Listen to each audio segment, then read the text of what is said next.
Jesus presence moments of hope, പ്രത്യാശയുടെ നിമിഷങ്ങൾ. ഇതാ ബ്രദർ എസ് മനോമോഹൻ. ഇദ്ദേഹത്തിന്റെ യോഗങ്ങളിൽ അനേകായിരങ്ങൾ കടന്നു വരികയും യേശുവിനെ രോഗത്തിൽ നിന്നും പാപത്തിൽ നിന്നും അന്ധകാര ബന്ധനങ്ങളിൽ നിന്നും വിടുവിക്കുകയും ചെയ്യുന്നു. ഈ ദിവസങ്ങളിൽ ബ്രദർ മനോമോഹന്റെ ഹോപ്പ് ഇൻ ജീസസ് ശുശ്രൂഷയുടെ TV പ്രോഗ്രാമിലൂടെ യേശു അനേകർക്ക് അത്ഭുത രോഗസൗഖ്യം നൽകുന്നു. അനേകം മാറാരോഗങ്ങൾ സൗഖ്യമാകുന്നു. ട്യൂമറുകൾ അലിഞ്ഞ് അപ്രത്യക്ഷമാകുന്നു. ദമ്പതികൾക്ക് സന്താന സൗഭാഗ്യം ലഭിക്കുന്നു. ക്യാൻസർ രോഗികൾ സൗഖ്യമാകുന്നു. മദ്യപാന ആസക്തിയിൽ നിന്ന് വിടുവിക്കപ്പെടുന്നു.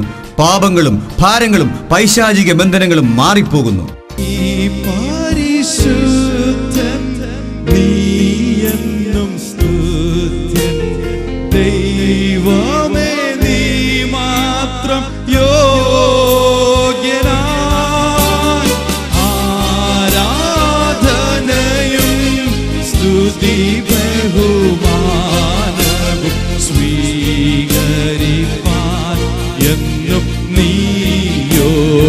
എല്ലാരും ശബ്ദം വെച്ച് പറഞ്ഞാട്ടെ, നീ പരിശുദ്ധൻ, നീ എന്നും സ്തുത്യൻ, ദൈവമേ നീ മാത്രം യോഗ്യനായി,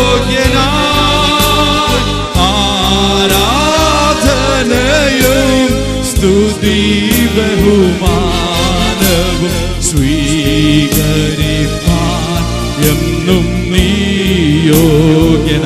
എല്ലാരും പാടിയാട്ടെ, നീ പരിശുദ്ധൻ, നീ എന്നും സ്തുത്യൻ, ദൈവമേ നീ മാത്രം യോഗ്യനായി, ആരാധനയും സ്തുതി ബഹുമാനവും സ്വീകരിപ്പാൻ എന്നും നീയും. കരങ്ങൾ വീശി ഹല്ലേലൂയ പറയാമോ? ഹല്ലേലൂയ,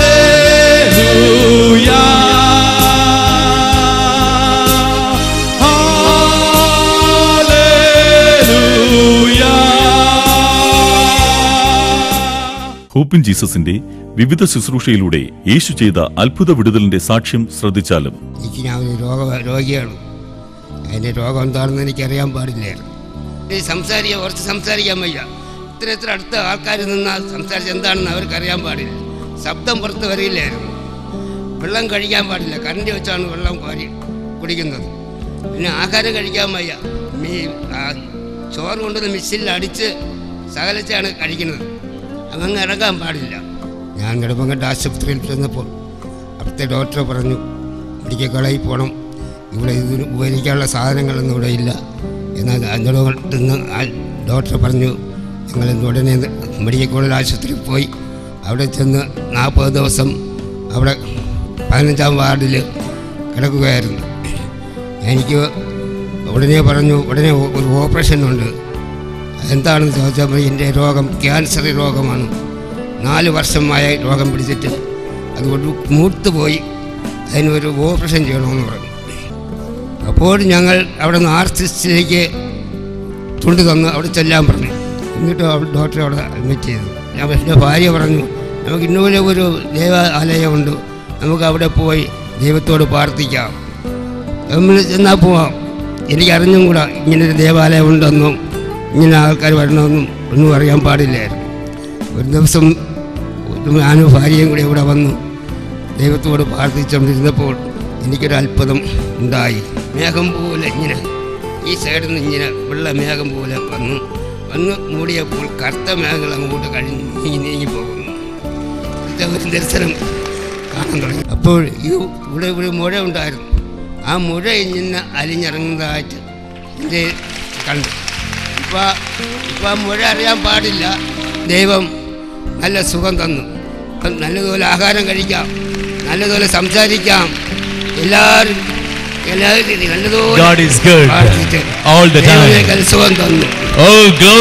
ഇതേ അത്ഭുതം ഇന്ന് ഈ പ്രോഗ്രാമിലൂടെ നിങ്ങൾക്കായി യേശു ചെയ്യും.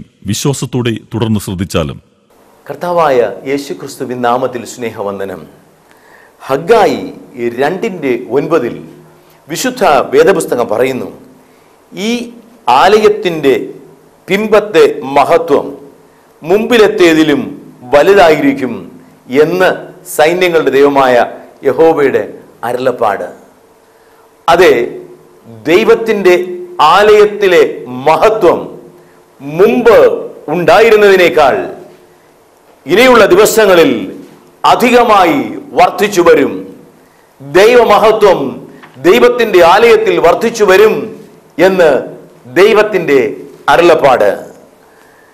2 ദിനവൃത്താന്തം 7:12 വേദപുസ്തകം പറയുന്നു, ശലോമോൻ ആലയം പ്രതിഷ്ഠിച്ച് എല്ലാവരും ഒരുമിച്ച് ലേവ്യ പുരോഹിതന്മാരുമായി ദൈവത്തെ സ്തുതിപ്പാനും ആരാധിപ്പാനും തുടങ്ങിയപ്പോൾ ദൈവ മഹത്വം ആലയത്തിലേക്ക് ഇറങ്ങി വന്ന് ആലയത്ത് മുഴുവനായി ദൈവത്തിന്റെ തേജസ് കൊണ്ട് നിറയ്ക്കുവാൻ ഇടയായി തീർന്നു.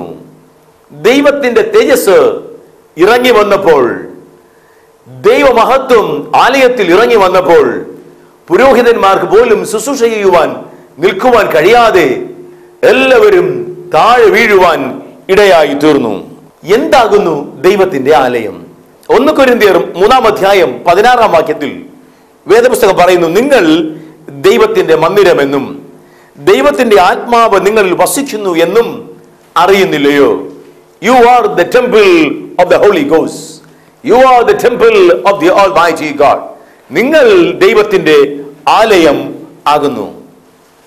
അതെ, ദൈവത്തിന്റെ ആലയത്തിൽ ദൈവത്തിന്റെ മഹത്വം ഈ പുതിയ വർഷത്തിൽ അധികമായി വർദ്ധിച്ചു വരും എന്ന് ദൈവത്തിന്റെ അരുളപ്പാട്.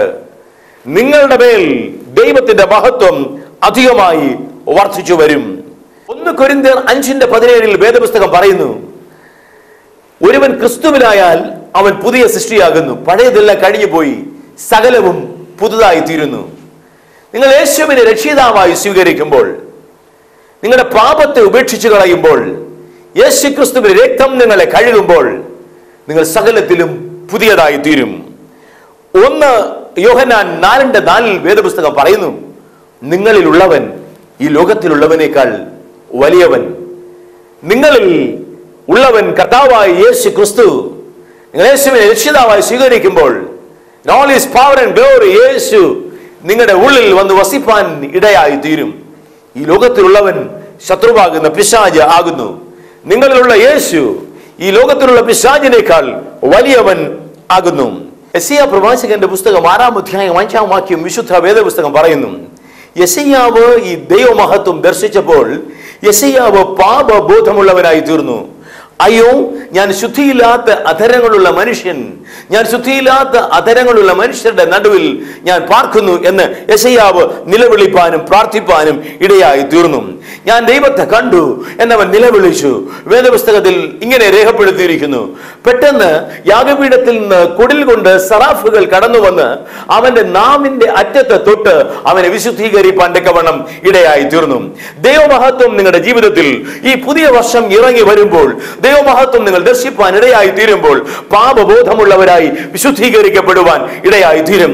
കാരണം ദൈവത്തിന്റെ ഇഷ്ടം നിങ്ങളുടെ വിശുദ്ധീകരണം അത്രേ. വിശുദ്ധീകരണം നിങ്ങളുടെ ജീവിതത്തിൽ അത്ഭുതങ്ങളെ കൊണ്ടുവരുവാൻ ഇടയായി തീരും. യെശയ്യാവ് ദൈവമഹത്വം കണ്ടപ്പോൾ പാപബോധമുള്ളവനായി തീർന്നതുപോലെ, വിശുദ്ധീകരിക്കപ്പെട്ടതുപോലെ നിങ്ങളുടെ ദൈവമഹത്വം ഈ പുതിയ വർഷം നിങ്ങളുടെ ജീവിതത്തിൽ ഇറങ്ങി വരുമ്പോൾ, ദൈവമഹത്വം നിങ്ങൾ ദർശിപ്പാൻ ഇടയായി തീരുമ്പോൾ, നിങ്ങൾ വിശുദ്ധീകരിക്കപ്പെടുവാൻ, പാപബോധമുള്ളവരായി വിശുദ്ധീകരിക്കപ്പെടുവാൻ ഇടയായി തീരും. പുറപ്പാട് പുസ്തകം 14 19-20 വാക്യങ്ങളിൽ വേദപുസ്തകം പറയുന്നു, ദൈവ മഹത്വം ഇസ്രായേൽ മക്കളുടെ കൂടെ ദൈവം കടന്നുപോയപ്പോൾ അഗ്നി മേഘസ്തംഭത്തിൽ നിന്ന് ദൈവം അവരുടെ രഥത്തിന്റെ ചക്രങ്ങളെ നോക്കി അവയുടെ ഓട്ടം താറുമാറാക്കി എന്ന് വേദപുസ്തകം പറയുന്നു. ദൈവത്തിന്റെ അഗ്നി മേഘസ്തംഭം ഇസ്രായേൽ മക്കളുടെ പിൻപിൽ വന്നു നിന്ന് അവരെ കാത്തു പരിപാലിച്ചു. ശത്രുവിന്റെ മേൽ അന്ധകാരവും ദൈവജനത്തിന്റെ മേൽ വെളിച്ചവും പകർന്നു. ശത്രുവും ദൈവമക്കളുമായുള്ള അകലത്തെ അധികമായി വർദ്ധിപ്പിച്ച് ദൈവമഹത്വത്തെ വെളിപ്പെടുത്തി. ശത്രുവിനെ ചെങ്കടലിൽ മുക്കിക്കളഞ്ഞു. ദൈവമഹത്വം നിങ്ങളുടെ ജീവിതത്തിൽ കടന്നു വരും. ശത്രുവുമായുള്ള അകലത്തെ ദൈവമഹത്വം വർദ്ധിപ്പിക്കും. ശത്രുവിന്റെ സകല പദ്ധതികളെയും തകർത്തുകളയും. ശത്രുവിനെ പിന്നെ കാണുവാൻ കഴിയാതെ വണ്ണം ചെങ്കടലിൽ മുക്കിക്കളയുന്ന ദൈവമഹത്വം നിങ്ങളുടെ ജീവിതത്തിൽ വെളിപ്പെട്ടു വരുവാൻ ഇടയായി തീരും. ധൈര്യപ്പെടുക സഹോദര, ധൈര്യപ്പെടുക. വീണ്ടും അപ്പോസ്തല പ്രവൃത്തികൾ 16-ാം അധ്യായം 26-ാം വാക്യം വേദപുസ്തകം പറയുന്നു, പൗലോസും ശീലാസും ദൈവത്തെ ആരാധിച്ചപ്പോൾ ദൈവ മഹത്വം അവരായിരുന്ന ജയിലറയിൽ ഇറങ്ങി വരുവാൻ തക്കവണ്ണം ഇടയായി തീർന്നു. ദൈവമഹത്വം ഇറങ്ങി വന്നപ്പോൾ വലിയ ഒരു ഭൂകമ്പമുണ്ടായി. കാരാഗ്രഹത്തിന്റെ അടിസ്ഥാനങ്ങൾ കുലുങ്ങി, വാതിൽ താനെ തുറന്നു, ചങ്ങലകൾ അഴിഞ്ഞ് താഴെ വീണു. നിങ്ങൾ ദൈവമഹത്വം നിങ്ങളുടെ ജീവിതത്തിലേക്ക് കടന്നു വരുമ്പോൾ ചങ്ങലകൾ തകർന്നു വീഴും. ശത്രുവാക്കുന്ന പിശാച് അടച്ച വാതിലുകൾ താനെ തുറന്നു വരുവാൻ തക്കവണ്ണം ഇടയായി തീരും. നിങ്ങളുടെ സ്വാതന്ത്ര്യം അനുഭവപ്പെടും. ശത്രു നിങ്ങളെ ബന്ധിച്ചു വച്ചിരിക്കുന്നുവോ? പൈശാചികമായ ബന്ധനങ്ങളിൽ നിങ്ങൾ ആയിരിക്കുന്നുവോ? ആഭിചാര മന്ത്രവാദ പ്രവൃത്തികൾ നിങ്ങളുടെ ജീവിതത്തിൽ നിങ്ങളെ ഭാരപ്പെടുത്തുന്നുവോ? ഭാരപ്പെട്ടു പോകരുത്. ദൈവമഹത്വം നിങ്ങളുടെ ജീവിതത്തിൽ നിങ്ങൾ ആയിരിക്കുന്ന സ്ഥലത്ത് ഇറങ്ങി വരും. യോഹന്നാൻ 11:4 വേദപുസ്തകം പറയുന്നു, ഈ ദീനം മരണത്തിനായിട്ടല്ല, ദൈവമഹത്വം വെളിപ്പെടേണ്ടതിനത്രേ. ലാസർ രോഗിയായി കിടന്നപ്പോൾ യേശുവിനെ പ്രാർത്ഥിപ്പാനായി വിളിച്ചപ്പോൾ യേശു പറഞ്ഞു, ഇത് മരണത്തിനായിട്ടുള്ള രോഗമല്ല, ഈ ദൈവമഹത്വം വെളിപ്പെടേണ്ടതിനത്രേ. അതേ സഹോദര സഹോദരി, ഒരു രോഗി സൗഖ്യമാകുമ്പോൾ, ഒരു പൈശാചിക ശക്തി ഒരു ജീവിതത്തിൽ നിന്ന് മാറിപ്പോകുമ്പോൾ ദൈവത്തിന്റെ മഹത്വം ആ ജീവിതത്തിൽ വെളിപ്പെടുകയാണ്. ദൈവമഹത്വം നിങ്ങളുടെ ജീവിതത്തിൽ വരുമ്പോൾ നിങ്ങളുടെ രോഗം സൗഖ്യമാകും, പൈശാചിക ബന്ധനങ്ങൾ മാറിപ്പോകും. അവർ വിശ്വസിച്ചു. ദൈവമഹത്വം ഇറങ്ങി വന്നു. കല്ലറയിൽ അടക്കപ്പെട്ട ലാസർ, ശരീരത്തിൽ നാറ്റം വെച്ച ലാസർ, അഴുകി തുടങ്ങിയ ശരീരം പുനരുത്ഥാനത്തിന്റെ ശക്തി പകർന്ന് ദൈവമഹത്വം ഇറങ്ങി വന്ന് ഉയർത്തെഴുന്നേൽപ്പാൻ തക്കവണ്ണം ഇടയായി തീർന്നു. നിങ്ങൾ രോഗത്തിൽ വേദനയിലായിരിക്കുന്നുവോ? ഡോക്ടർ മരുന്നില്ല എന്ന് പറഞ്ഞുവോ? ഓപ്പറേഷൻ കൂടാതെ ഒന്നും ചെയ്യുവാൻ കഴിയുകയില്ലെന്ന് പറഞ്ഞുവോ? അധികം പണം അതിനാവശ്യമാണ്, നിങ്ങൾക്കൊന്നും ചെയ്യുവാൻ കഴിയാതെ നിങ്ങൾ തളർന്നിരിക്കുന്നുവോ? ഈ പുതിയ വർഷത്തിൽ ദൈവത്തിന്റെ മഹത്വം വർദ്ധിച്ചു വരും. ദൈവത്തിന്റെ മഹത്വം നിങ്ങളുടെ ജീവിതത്തിൽ ഇറങ്ങി വരും. സകല രോഗങ്ങളെയും സൗഖ്യമാക്കുന്ന ദൈവത്തിന്റെ ശക്തി, യേശുവിന്റെ കൂടെ ഉണ്ടായിരുന്ന അതേ സൗഖ്യമാക്കുന്ന ദൈവത്തിന്റെ ശക്തി നിങ്ങളുടെ ശരീരത്തിൽ ഇപ്പോൾ ഇറങ്ങി വരും. നിങ്ങളുടെ സകല രോഗങ്ങളും ഇപ്പോൾ സൗഖ്യമാക്കും. ഡോക്ടർമാർക്ക് സൗഖ്യമാക്കുവാൻ കഴിയാത്തത്, മെഡിക്കൽ സയൻസിന് നിങ്ങളെ സഹായിക്കാൻ കഴിയാത്തത്, ക്ലിനിക്കൽ ഇമ്പോസിബിലിറ്റി ആണെന്ന് ഡോക്ടർ വിധി എഴുതിയത്, സ്കാൻ റിപ്പോർട്ട് പറഞ്ഞത്, എല്ലാ രോഗങ്ങളും സകല രോഗങ്ങളും ദൈവമഹത്വം ഇറങ്ങി വരുമ്പോൾ ഇപ്പോൾ നിങ്ങൾ സൗഖ്യം പ്രാപിക്കും. ഹഗായി 2:7-8 വാക്യങ്ങളിൽ വേദപുസ്തകം പറയുന്നു, ദൈവ മഹത്വം നിങ്ങളുടെ ജീവിതത്തിൽ ഇറങ്ങി വരുമ്പോൾ വെള്ളി എനിക്കുള്ളത്, പൊന്നും എനിക്കുള്ളത് എന്ന് സൈന്യങ്ങളുടെ ദൈവമായ യഹോവയുടെ അരുളപ്പാട്, അതെ, സമൃദ്ധി നിങ്ങളുടെ ജീവിതത്തിൽ വരുവാൻ തക്കവണ്ണം ഇടയായി തീരും. നിങ്ങൾ ദാരിദ്ര്യത്തിലായിരിക്കുന്നുവോ? നിരാശപ്പെട്ടിരിക്കുന്നുവോ? എങ്ങനെ മുമ്പിലേക്ക് പോകണം എന്നറിയാതിരിക്കുന്നുവോ? ദൈവമഹത്വം ഈ വർഷം നിങ്ങളുടെ ജീവിതത്തിൽ മുമ്പ് നിങ്ങൾ അനുഭവിച്ചതിനേക്കാൾ ഈ ആലയത്തിൽ, നിങ്ങളുടെ ശരീരമാകുന്ന ആലയത്തിൽ ഇറങ്ങി വരും. ഒരു സമൃദ്ധിയെ ദൈവം തരുവാൻ തക്കവണ്ണം ഇടയായി തീരും. കാരണം കാൽവരി ക്രൂസിൽ യേശു സമ്പന്നനായിരുന്നിട്ടും അവന്റെ ദാരിദ്ര്യത്താൽ നിങ്ങൾ സമ്പന്നനായി തീരേണ്ടതിന് അവൻ ദരിദ്രനായി തീർന്ന കൃപ നിങ്ങൾ ഓർത്തുകൊള്ളുവിൻ. ഒരു സമൃദ്ധിയെ ഈ ദൈവമഹത്വം നിങ്ങളുടെ ജീവിതത്തിൽ വെളിപ്പെടുത്തുവാൻ തക്കവണ്ണം ഇടയായി തീരും. വീണ്ടും വിശുദ്ധ വേദപുസ്തകം യോഹന്നാൻ 11:40 വേദപുസ്തകം പറയുന്നു, നിങ്ങൾ വിശ്വസിച്ചാൽ ദൈവത്തിന്റെ മഹത്വം നിങ്ങൾക്ക് കാണുവാനായിട്ട് കഴിയും.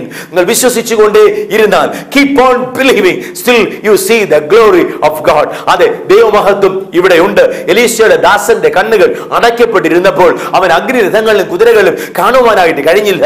എന്നാൽ എലീശയുടെ ദാസന്റെ കണ്ണുകൾ തുറക്കണമേ എന്ന് എലീശ പ്രാർത്ഥിച്ചപ്പോൾ അവൻ അഗ്നിരഥങ്ങളും കുതിരകളും കണ്ടു. എലീശയുടെ ദാസന്റെ കണ്ണുകൾ അടഞ്ഞിരുന്നപ്പോൾ അവന് ദൈവമഹത്വം കാണുവാൻ കഴിയാത്തത് കൊണ്ട് അവൻ ഭയപ്പെട്ട് ഭാരപ്പെട്ട് നിലവിളിച്ച് അവൻ വേദനിച്ചു. ശത്രുവിനെ അവൻ വലുതായി കണ്ടു, ശത്രു സൈന്യത്തെ മാത്രം അവൻ കണ്ടു. എന്നാൽ ആ ദൈവമഹത്വം അവൻ കണ്ടപ്പോൾ, ആത്മീയ കണ്ണുകൾ തുറന്ന് ദൈവമഹത്വം കണ്ടപ്പോൾ ദൈവത്തിന്റെ സൈന്യത്തെ അവൻ കാണുവാൻ നിക്കവണ്ണം ഇടയായി തീർന്നു. എന്നെ കേൾക്കുന്ന സഹോദര, എന്നെ കേൾക്കുന്ന സഹോദരി, നിങ്ങൾ വിശ്വസിക്കുന്നുവെങ്കിൽ, വിശ്വസിച്ചുകൊണ്ടേ ഇരിക്കുന്നുവെങ്കിൽ നിങ്ങളുടെ ആത്മീയ കണ്ണുകൾ തുറന്ന് ശത്രുവിനെ അല്ല, ദൈവത്തിന്റെ സൈന്യത്തെ, ദൈവത്തിന്റെ പദ്ധതിയെ, ദൈവത്തിന്റെ അനുഗ്രഹത്തെ, ദൈവത്തിന്റെ നടത്തിപ്പിന്, ദൈവത്തിന്റെ കാവലിന്, ദൈവത്തിന്റെ പരിപാലനത്തെ നിങ്ങൾ കാണുവാനായിട്ട് കഴിയും. ദൈവം നിങ്ങളെയും നിങ്ങളുടെ തലമുറകളെയും അനുഗ്രഹിക്കുന്ന ദൈവത്തിന്റെ പദ്ധതിയെ നിങ്ങൾക്ക് മനസ്സിലാക്കുവാനായിട്ട് കഴിയും. ദൈവവചനത്തിന്റെ ആഴങ്ങള്, ദൈവത്തിന്റെ പദ്ധതിയെ, ദൈവത്തിന്റെ ആലോചനയെ, ദൈവം നിങ്ങളുടെ ജീവിതത്തിൽ ചെയ്യുവാൻ പോകുന്ന കാര്യങ്ങളെ നിങ്ങൾക്ക് മനസ്സിലാക്കുവാനായിട്ട് കഴിയുമ്പോൾ, ആത്മീയ കണ്ണുകൾ തുറക്കപ്പെടുമ്പോൾ നിങ്ങൾക്ക് ദൈവമഹത്വത്തെ കാണുവാനായിട്ട് കഴിയും. വിശ്വസിച്ചാൽ നിങ്ങൾ ദൈവ മഹത്വം കാണും. നിങ്ങൾ ഭാരപ്പെടുന്നുവോ, തളരുന്നുവോ, നിങ്ങൾ സാഹചര്യങ്ങളെ മാത്രം നോക്കുന്നുവോ, ശത്രുവിനെ മാത്രം നിങ്ങൾ വലുതായി കാണുന്നുവോ, നിങ്ങളുടെ ജീവിതത്തിലെ പ്രശ്നവും വേദനയും മാത്രം നിങ്ങൾ കണ്ട് അതിനെക്കുറിച്ച് നിങ്ങൾ ഭാരപ്പെടുന്നുവോ, നിങ്ങൾ വിശ്വസിച്ചാൽ, വിശ്വസിച്ചുകൊണ്ടേ ഇരുന്നാൽ, നിങ്ങൾ ആത്മീയ കണ്ണുകൾ തുറക്കപ്പെട്ടാൽ നിങ്ങൾക്ക് ദൈവമഹത്വം കാണുവാൻ, ദൈവത്തിന്റെ അത്ഭുതത്തെ പ്രാപിക്കുവാൻ, ദൈവം നിങ്ങളുടെ ജീവിതത്തിൽ വച്ചിരിക്കുന്ന കണ്ണ് കണ്ടിട്ടില്ല, ചെവി കേട്ടിട്ടില്ല, ഒരു മനുഷ്യന്റെ ഹൃദയത്തിൽ തോന്നിയിട്ടില്ലാത്ത കാര്യങ്ങൾ നിങ്ങൾക്ക് സ്വന്തമാക്കുവാനായിട്ട് കഴിയും. ദൈവത്തിന്റെ മഹത്വം ഈ ആലയത്തിൽ വർദ്ധിച്ചു വരും. മുമ്പുണ്ടതിനേക്കാൾ അധികമായി അത് വലുതായി തീരുവാൻ, വർദ്ധിച്ചു വരുവാൻ ഇടയായി തീരും. വീണ്ടും വിശുദ്ധ വേദപുസ്തകത്തിൽ കർത്താവായ യേശു ക്രിസ്തുവിന് വേണ്ടി, സുവിശേഷത്തിനു വേണ്ടി നിങ്ങൾ നിൽക്കുമ്പോൾ, നിങ്ങൾ ദൈവത്തിന്റെ വചനത്തിനു വേണ്ടി നിങ്ങൾ നിൽക്കുമ്പോൾ, നിങ്ങൾ കഷ്ടതകളിലൂടെ കടന്നു പോകുമ്പോൾ, ഈ കഷ്ടത ദൈവമഹത്വത്തെ നിങ്ങളുടെ ജീവിതത്തിൽ വെളിപ്പെടുത്തുവാൻ തക്കവണ്ണം ഈ പുതിയ വർഷത്തിൽ ഇടയായി തീരും. നിങ്ങൾ ദൈവത്തിന്റെ വേലയിലായിരിക്കുന്നുവോ? നിങ്ങൾ രക്ഷിക്കപ്പെട്ടത് കാരണം പലതും നിങ്ങൾ ഉപേക്ഷിക്കേണ്ടതായിട്ട് വന്നുവോ? നിന്ദയും പരിഹാസവും വേദനയും ഭാരവും നഷ്ടവും കഷ്ടവും മാത്രം നിങ്ങളെ പിന്തുടരുന്നുവോ? 2 കൊരിന്ത്യർ 4:17 വേദപുസ്തകം പറയുന്നു, ഞൊടുനേരത്തേക്കുള്ള ഈ ലോകത്തിലെ കഷ്ടങ്ങളും വേദനകളും നിങ്ങൾ പ്രാപിക്കുവാനിരിക്കുന്ന ദൈവത്തിന്റെ തേജസ്സിന്റെ ഘനത്തെ നിങ്ങൾ മനസ്സിലാക്കുമ്പോൾ അത് ഈ കഷ്ടതകൾ സാരമില്ല എന്ന് നിങ്ങൾക്ക് മനസ്സിലാക്കുവാനായിട്ട് കഴിയും. 1 പത്രോസ് 4:3 വേദപുസ്തകം പറയുന്നു, ക്രിസ്തുവിന്റെ കഷ്ടങ്ങളിൽ നിങ്ങൾ പങ്കുള്ളവരാകും തോറും നിങ്ങൾ സന്തോഷിച്ചു കൊള്ളുവിന്, അങ്ങനെ നിങ്ങൾ അവന്റെ തേജസ്സിന്റെ പ്രത്യക്ഷതയിൽ ഉല്ലസിച്ച് ആനന്ദിപ്പാൻ തക്കവണ്ണം ഇടയായി തീരും. 1 പത്രോസ് 4:14 വേദപുസ്തകം പറയുന്നു, ക്രിസ്തുവിന്റെ നാമം ഹേതുവായി നിങ്ങൾ സഹിക്കേണ്ടി വന്നാൽ നിങ്ങൾ ഭാഗ്യവാന്മാർ, നിങ്ങൾ അനുഗ്രഹിക്കപ്പെട്ടവര്. മഹത്വത്തിന്റെ ആത്മാവായ ദൈവത്തിന്റെ ആത്മാവ് നിങ്ങളിൽ ആവസിക്കുന്നു. ദൈവത്തിന്റെ ആത്മാവ്, മഹത്വത്തിന്റെ ആത്മാവ് നിങ്ങളുടെ ശരീരമാകുന്ന ആലയത്തിൽ വസിക്കുന്നു എന്ന് നിങ്ങൾ മനസ്സിലാക്കുവിൻ. അങ്ങനെയെങ്കിൽ നിങ്ങൾ ക്രിസ്തുവിന് വേണ്ടി സഹിക്കുന്ന കഷ്ടങ്ങൾ സാരമില്ല എന്നും നിങ്ങൾ അനുഗ്രഹിക്കപ്പെട്ടവരായി തീരും എന്നും നിങ്ങൾ മറന്നു പോകരുത്. കർത്താവിന് വേണ്ടി കഷ്ടം സഹിക്കുന്നുവെങ്കിൽ, നിന്ദയും ഭാരവും വേദനയും നിങ്ങൾ സഹിക്കുന്നുവെങ്കിൽ, കർത്താവിന് വേണ്ടിയാണെങ്കിൽ, ദൈവത്തിന്റെ വചനത്തിന് വേണ്ടിയാണെങ്കിൽ, സുവിശേഷത്തിന് വേണ്ടിയിട്ടാണെങ്കിൽ നിങ്ങൾ ഭാരപ്പെട്ടു പോകരുത്, നിങ്ങൾ തളർന്നു പോകരുത്. വലിയൊരു തേജസ്, വലിയൊരു ഗ്ലോറി, വലിയൊരു മഹത്വം നിങ്ങളുടെ ജീവിതത്തിൽ വരുവാനിടയായി തീരും. ഈ ലോകത്തിൽ മാത്രമല്ല, വരുവാനുള്ള ലോകത്തിലുള്ള നിത്യ തേജസ്സിന്റെ ഘനം നിങ്ങൾ ഓർക്കുമ്പോൾ ഈ ലോകത്തിലെ കഷ്ടങ്ങളൊന്നും സാരമില്ല എന്ന് നിങ്ങൾക്ക് മനസ്സിലാക്കുവാനായിട്ട് കഴിയും. വെളിപാട് പുസ്തകം 1-ാം അധ്യായം 9 മുതൽ 11 വരെയുള്ള വാക്യങ്ങൾ നാം വായിക്കുമ്പോൾ, വിശുദ്ധ വേദപുസ്തകത്തില് യോഹന്നാൻ സുവിശേഷം പ്രസംഗിച്ചത് കാരണം ദൈവത്തിന്റെ വചനം നിമിത്തം പത്മോസ് ദ്വീപിലേക്ക് അവൻ നാടുകടത്തപ്പെട്ടപ്പോൾ, ഭാരപ്പെട്ടപ്പോൾ, ആരുമില്ലാതെ ഏകാന്തതയിൽ, ആഹാരവും വെള്ളവും ഒന്നുമില്ലാതെ അവൻ തനിയെ ഭാരപ്പെട്ടപ്പോൾ ദൈവത്തിന്റെ പരിശുദ്ധാത്മാവ് അവന്റെ മേൽ വന്ന്, ദൈവത്തിന്റെ മഹത്വം അവന്റെ മേൽ ഇറങ്ങി വന്ന് അവൻ ആത്മവിവശനായി തീർന്നു എന്ന് വേദപുസ്തകം പറയുന്നു. സ്വർഗീയ ദർശനത്തെ കണ്ടു. മാറത്ത് മുൻകച്ച കെട്ടിയ രാജാതി രാജാവും കർത്താതി കർത്താവും, അഗ്നിജ്വാലയ്ക്കൊത്ത കണ്ണുകളുള്ള, പെരുവെള്ളത്തിന്റെ ഇരച്ചിൽ പോലെ ശബ്ദമുള്ള കർത്താവായ യേശു ക്രിസ്തുവിനെ, ഉയർത്തെഴുന്നേറ്റ യേശുവിനെ കാണുവാൻ തക്കവണ്ണം ഇടയായി തീർന്നു. 7 സഭകളോടുള്ള വെളിപാട് അവൻ കേട്ട് അത് സഭകളെ അറിയിപ്പാൻ തക്കവണ്ണം ഭാഗ്യമുള്ളവനായി തീർന്നു. ദൈവത്തിന്റെ തേജസ് അവന്റെ മേൽ വരുവാൻ ഇടയായി തീർന്നു. ഈ വർഷം നിങ്ങൾ കർത്താവിന് വേണ്ടി കഷ്ടം സഹിക്കുന്നുവെങ്കിൽ ദൈവത്തിന്റെ തേജസ് നിങ്ങളുടെ മേൽ ഇറങ്ങി വരും. ദൈവത്തിന്റെ മഹത്വം നിങ്ങളുടെ ജീവിതത്തിൽ വെളിപ്പെടും. അനേകർ യേശുവിനെ രക്ഷിതാവായി സ്വീകരിക്കും. അനേകം രോഗികൾ സൗഖ്യമാകും. അനേകം ഭൂതഗ്രസ്തർ വിടുവിക്കപ്പെടും. ഉണർവ് വ്യാപരിപ്പാൻ തക്കവണ്ണം ഇടയായി തീരും. കഷ്ടങ്ങൾ സാരമില്ല, വലിയ തേജസ് നിങ്ങളുടെ മേൽ വരുവാനായി പോകുന്നു. കണ്ണുകൾ അടയ്ക്കാം, പ്രാർത്ഥിക്കാം. ദൈവത്തിന്റെ മഹത്വം ഇവിടെയുണ്ട്. the glory of God. മുൻപുള്ളതിനേക്കാൾ ദൈവമഹത്വം ഈ വർഷം ഇപ്പോൾ മുതൽ വർദ്ധിച്ചു വരും എന്ന് ദൈവം വെളിപ്പെടുത്തിയിരിക്കുന്നു. ദൈവത്തിന്റെ പരിശുദ്ധാത്മാവ് നമ്മോട് പറഞ്ഞിരിക്കുന്നു. കണ്ണുകൾ അടയ്ക്കാം, നമുക്ക് പ്രാർത്ഥിക്കാം. നന്ദി കർത്താവേ, നന്ദിയോട് ഞങ്ങളങ്ങനെ സ്തുതിക്കുന്നു, സ്തോത്രം ചെയ്യുന്നു. അങ്ങയുടെ വചനത്തിനായിട്ട് സ്തോത്രം, അങ്ങയുടെ വാഗ്ദത്തങ്ങൾക്കായിട്ട് സ്തോത്രം. എല്ലാ കണ്ണുകളും അടയ്ക്കാം, എല്ലാ ഹൃദയങ്ങളും ഏകാഗ്രതപ്പെടാം. യേശു നമ്മുടെ മധ്യേ ഉണ്ട്. മഹത്വത്തിന്റെ പ്രത്യാശയായ യേശു, ദൈവത്തിന്റെ തേജസ്സിന്റെ മുഖമുദ്രയായ യേശു നമ്മുടെ മധ്യേ ഉണ്ട്. നന്ദി കർത്താവേ, നന്ദിയോടെ സ്തോത്രം. ദൈവത്തിന്റെ സാന്നിധ്യം വ്യാപരിക്കുന്നു. സ്വർഗം തുറന്ന് ദൈവത്തിന്റെ മഹത്വം വിശ്വസിക്കുന്ന ജീവിതങ്ങളിലേക്ക് ഇറങ്ങി വരികയാണ്. നമുക്ക് ഒരുമിച്ച് പ്രാർത്ഥിക്കാം. നന്ദി കർത്താവേ, നന്ദി. ദൈവമഹത്വം നിങ്ങൾ ദർശിക്കുമ്പോൾ നിങ്ങൾ പാപബോധമുള്ളവരായി തീർന്ന് നിങ്ങൾക്ക് വിശുദ്ധീകരണം പ്രാപിപ്പാനായിട്ട് കഴിയും.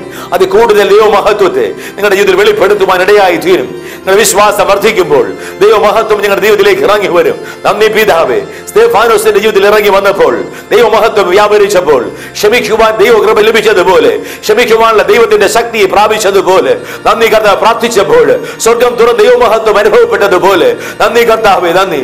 എല്ലാവർക്കും ഒരുമിച്ച് പ്രാർത്ഥിക്കാം. ദൈവമഹത്വം ദർശിപ്പാൻ തടസ്സമായി നിൽക്കുന്നത്, മാനുഷികമായ കാര്യങ്ങൾ മാത്രം ചിന്തിപ്പാൻ നന്ദി കർത്താവ് തടസ്സമായി നിൽക്കുന്ന എല്ലാ കാര്യങ്ങളും ജീവിതത്തിൽ നിന്ന് മാറിപ്പോകട്ടെ. യേശു ക്രിസ്തുവിന്റെ രക്തം കഴുകട്ടെ, യേശുവിന്റെ രക്തം ശുദ്ധീകരിക്കട്ടെ. നന്ദി പിതാവേ, നന്ദിയോട് സ്തോത്രം. ദൈവമഹത്വം ഇറങ്ങി വരികയാണ്. മുമ്പുള്ളതിനേക്കാൾ അധികമായി വർദ്ധിച്ച ദൈവമഹത്വം, പിൻപടയായി നമ്മൾ നിന്ന് കാത്തു പരിപാലിക്കുന്ന ദൈവമഹത്വം. നന്ദി കർത്താവേ, നന്ദി. അടിസ്ഥാനങ്ങളെ കുലുക്കുന്ന, ചങ്ങലകളെ പൊട്ടിച്ചു കളയുന്ന, ഇരുമ്പുവായുകളെ താനെ തുറക്കുന്ന ദൈവമഹത്വം, ശത്രുവിന്റെ പദ്ധതികളെ തകർക്കുന്ന ദൈവത്തിന്റെ മഹത്വം, നമ്മൾ പിൻപിൽ നിന്ന് കാത്തു പരിപാലിക്കുന്ന ദൈവത്തിന്റെ മഹത്വം ഈ ജീവിതങ്ങളിലേക്ക്, ഈ ആലയങ്ങളിലേക്ക് ഇപ്പോൾ ഇറങ്ങി വരികയാണ്. നിങ്ങൾ പരിശുദ്ധാത്മാവിന്റെ മന്ദിരമാകുന്നു. നിങ്ങൾ യേശുവിനെ രക്ഷിതാവായി സ്വീകരിച്ചിട്ടില്ല എങ്കിൽ എന്റെ സഹോദര സഹോദരി ഇപ്പോൾ പറയാം, യേശുവേ എന്റെ ഹൃദയത്തിലേക്ക് വരണമേ, ഞാൻ പാപത്തെ ഉപേക്ഷിക്കുന്നു, എന്നെ രക്തത്താൽ കഴുകണമേ, എന്നെ ശുദ്ധീകരിക്കണമേ. അങ്ങാണ് ദൈവത്തിന്റെ മഹത്വം. ഈ ദൈവത്തിന്റെ മഹത്വം എന്റെ ഉള്ളിൽ വസിക്കട്ടെ. നന്ദി പിതാവേ, നന്ദി. നന്ദിയോടെ സ്തോത്രം. അങ്ങനെ പ്രാർത്ഥിക്കുന്ന എല്ലാ ജീവിതങ്ങളിലും ഇതാ ദൈവമഹത്വം ഇറങ്ങി വരികയാണ്. ദൈവമഹത്വം വ്യാപരിക്കുകയാണ്. ദൈവത്തിന്റെ മഹത്വം വ്യാപരിക്കുകയാണ്. നന്ദി കർത്താവേ, നന്ദി. ശത്രുവിന്റെ പദ്ധതികൾ തകർന്നു വീഴുന്നു. ആഭിചാരത്തിന്റെ ശക്തികള്, മന്ത്രവാദത്തിന്റെ ശക്തികള്, പിശാചി കെട്ടിയ ചങ്ങലകള്, ഇരുമ്പ് വാതിലുകള്, it is broken by the glory, by the power, by the anointing of the Holy Spirit. നന്ദി കർത്താവേ, നന്ദിയോടെ സ്തോത്രം. ജനം വിടുവിക്കപ്പെടുകയാണ്. സൗഖ്യമാക്കുന്ന ദൈവത്തിന്റെ ശക്തി ഇതാ വ്യാപരിക്കുന്നു. വിശ്വസിക്കുന്നവരുടെ മേൽ ദൈവമഹത്വം ദർശിപ്പാൻ വിശ്വസിക്കുന്നവരുടെ മേൽ സൗഖ്യമാക്കുന്ന ദൈവത്തിന്റെ ശക്തി വ്യാപരിക്കുന്നു. 17 വർഷമായിട്ട് വീൽ ചെയറിൽ ആയിരിക്കുന്ന ഒരു പ്രായമുള്ള പിതാവിന്റെ മേൽ സൗഖ്യമാക്കുന്ന ദൈവത്തിന്റെ സാന്നിധ്യം ഇറങ്ങി വരുമ്പോൾ യേശു നിങ്ങളെ സൗഖ്യമാക്കുന്നു. ഇപ്പോൾ സൗഖ്യത്തെ പ്രാപിക്കുക. നന്ദി കർത്താവേ, നന്ദിയോടെ സ്തോത്രം. ക്യാൻസർ രോഗത്താൽ, വായിൽ ക്യാൻസർ രോഗത്താൽ ഭാരപ്പെടുന്ന ഒരു സഹോദരിയുടെ മേൽ ഇതാ ദൈവത്തിന്റെ മഹത്വം ഇറങ്ങി വരുന്നു. വിശ്വസിച്ചാൽ ദൈവമഹത്വം വ്യാപരിക്കുന്നു. നന്ദി കർത്താവേ, നന്ദിയോടെ സ്തോത്രം. യേശു കാൽവരി ക്രൂശിൽ വേദന എടുത്തു, രോഗത്തെ ചുമന്ന് ഇപ്പോൾ നിങ്ങളെ സൗഖ്യമാക്കുകയാണ്. തല മുതൽ പാദം വരെ സൗഖ്യമാക്കുന്ന ദൈവത്തിന്റെ ശക്തി വ്യാപരിക്കുന്നു. ജോയിന്റുകളിൽ ഓർത്തറൈറ്റിസിന്റെ രോഗത്താൽ ഭാരപ്പെടുന്ന ഒരു പ്രായമുള്ള ഒരു സഹോദരന്റെ മേൽ സൗഖ്യമാക്കുന്ന ദൈവത്തിന്റെ ശക്തി ഇപ്പോൾ വ്യാപരിക്കുന്നു. നിങ്ങളുടെ മുട്ടുകൾ മടക്കുവാൻ കഴിയില്ല, നടക്കുവാൻ നിങ്ങൾ അധികം ഭാരപ്പെടുന്നു. ഇപ്പോൾ സൗഖ്യമാക്കുന്ന ദൈവത്തിന്റെ മഹത്വം നിങ്ങളുടെ ശരീരത്തിൽ വ്യാപരിക്കുമ്പോൾ യേശു നിങ്ങളെ സൗഖ്യമാക്കുന്നു. ഇപ്പോൾ സൗഖ്യത്തെ പ്രാപിക്കുക. Be healed in the name of Jesus. നന്ദി കർത്താവേ. സ്പോണ്ടലൈറ്റിസ് രോഗത്താൽ ഭാരപ്പെടുന്ന ഒരു സഹോദരന്റെ മേൽ ദൈവത്തിന്റെ സൗഖ്യമാക്കുന്ന ദൈവത്തിന്റെ ശക്തി ഇതാ ഇപ്പോൾ വ്യാപരിക്കുന്നു. നിങ്ങളുടെ കഴുത്ത് നിങ്ങൾക്ക് തിരിക്കുവാൻ കഴിയില്ല, വലതുകരം നിങ്ങൾക്ക് ശരിയായി ഉയർത്തുവാനും കഴിയില്ല. ഇതാ ദൈവമഹത്വം നിങ്ങളുടെ കഴുത്തിലൂടെ, നിങ്ങളുടെ കരങ്ങളിലൂടെ വ്യാപരിക്കുമ്പോൾ യേശു നിങ്ങളെ സൗഖ്യമാക്കുന്നു. ഇപ്പോൾ സൗഖ്യത്തെ പ്രാപിക്കുക. Be healed in the name of Jesus. നന്ദി കർത്താവേ, നന്ദി. പ്രാർത്ഥനകൾക്ക് ഉത്തരം ലഭിക്കുന്നു. നന്ദി. പ്രാർത്ഥനകൾക്ക് ഉത്തരം തരുന്നു. നന്ദി പിതാവേ. ചോദിക്കുന്ന കാര്യങ്ങൾ അത്ഭുതമായി, അനുഗ്രഹമായി, ആശീർവാദമായി നന്ദി പിതാവേ നിങ്ങളുടെ മേൽ വരികയാണ്. ദൈവമഹത്വമായി നിങ്ങളുടെ മേൽ വരികയാണ്. നന്ദി കർത്താവേ. തടസ്സങ്ങൾ മാറിപ്പോകുന്നു. അന്യദേശത്തേക്ക് ജോലിക്കായിട്ട് ശ്രമിച്ചുകൊണ്ടിരിക്കുന്ന സഹോദരി, നിങ്ങളുടെ മേൽ ദൈവമഹത്വം ഇപ്പോൾ ഇറങ്ങി വരികയാണ്. അടഞ്ഞ വാതിൽ തുറക്കപ്പെടുകയാണ്. നന്ദി കർത്താവേ. സൗഖ്യമാക്കുന്ന, ആശ്വസിപ്പിക്കുന്ന പരിശുദ്ധാത്മാവിന്റെ സാന്നിധ്യം ദൈവമഹത്വമായി ഇതാ ജീവിതങ്ങളിൽ വ്യാപരിക്കുന്നു. അത്ഭുതങ്ങൾ സംഭവിക്കുന്നു. അതിശയവും ഭയങ്കരമായ കാര്യങ്ങൾ സംഭവിക്കുന്നു. നന്ദി കർത്താവേ, നന്ദി. വർദ്ധിച്ചു വരുന്ന ദൈവമഹത്വം നന്ദിയോട് ഞങ്ങൾ ഇതിനെ സ്തുതിക്കുന്നു, സ്തോത്രം ചെയ്യുന്നു. മഹത്വമെല്ലാം ഞങ്ങൾ അവിടത്തേക്ക് തരുന്നു. യേശു ക്രിസ്തുവിൻ നാമത്തിൽ പ്രാർത്ഥിക്കുന്നു. ആമേൻ, ആമേൻ. ദൈവത്തിന്റെ മഹത്വം നിങ്ങളുടെ മേൽ വർദ്ധിച്ചു വരും. വലിയ കാര്യങ്ങൾ സംഭവിച്ചിരിക്കുന്നു. ദൈവമഹത്വം നിങ്ങളുടെ മേൽ ഇറങ്ങിയിരിക്കുന്നു. നിങ്ങളുടെ അത്ഭുതങ്ങളെ ദയവായി എഴുതിയാൽ നമുക്ക് ഒരുമിച്ച് ദൈവത്തെ സ്തുതിക്കാം. എല്ലാ മഹത്വവും യേശുവിന്. അടുത്ത പ്രോഗ്രാമിൽ നാം ഒരുമിച്ച് കാണുന്നത് വരെ ഈ ദൈവമഹത്വം നിങ്ങളെ കാത്ത് പരിപാലിക്കും.